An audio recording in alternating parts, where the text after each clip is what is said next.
እንግዲህ ማህበራዊት ፎር ሶሻል ዴቨሎፕመንት የዛሬ 25 ዓመት በጣም ጥቂት በሆኑ እኔን ጨምሮ ጥቂት በሆኑ ወጣቶች ጎንደር ከተማ ላይ የተመሰረተ ድርጅት ነው።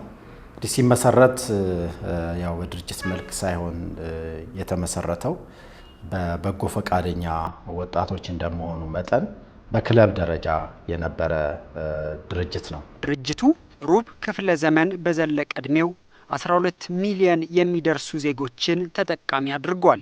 ከእነርሱ ጋር ተያያዥ የሆኑ የማህበረሰብ ክፍሎችም የትኩረቱ አካል ናቸው። እንግዲህ ዋናው አመሰራረቱ በ1990ዎቹ መጀመሪያ ላይ የኤችአይቪ ኤድስ ስርጭት በተለይ ደግሞ ወጣቱ ላይ ያደረሰ የነበረው ተጽዕኖ ግምት ውስጥ በማስገባት የወጣቶችን ሞት በመቀነስና እንዲሁም ደግሞ በበሽታው ምክንያት ታመው አልጋ ላይ የነበሩ ሰዎችን ከአልጋ ላይ በማንሳት የመገለልና መድሎን ለማስቀረት በሚል የተመሰረተ ድርጅት ነው።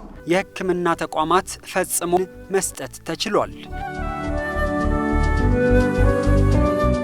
እንግዲህ ፕሮጀክቶቹ ያው ድርጅቱ የሚሰራባቸው ዋና ዋና ዓላማ አድርጎ የተመሰረተባቸውና ዋና ዋና ኤሪያዎች ላይ ነው። ለምሳሌ ጤና ላይ፣ ከጤናም ደግሞ የኤችአይቪ ኤድስ የእናቶችና የህፃናት ጤና እንክብካቤ፣ የወጣቶች የተዋልዶ ጤናና የስርዓተ ምግብን ጨምሮ እዛ ላይ ሰፊ ስራዎችን ብዙ ፕሮጀክቶችን እና ብዙ የማህበረሰብ ክፍሎችን ተጠቃሚ ያደረገበት ሁኔታ ነው ያለው። የልጃቸውን ልጅ በደካማ አቅማቸው የሚያሳድጉትና መኖሪያ ቤት አጥተው ከቦታ ቦታ ይንከራተቱ የነበሩት የደባርቅ ከተማ ነዋሪዋ ወይዘሮ ሰሙነሽ ውቡ የድርጅቱ የበረከት እጅ ከጎበኛቸው አካላት መካከል አንዷ ናቸው። ድርጅቱ ስኬል አፕ አድርጎ ሌሎች አድሬስ ያላደረጋቸው ክልሎችም ላይ ጭምር ገብቶ የመስራት ራዕይ አለው።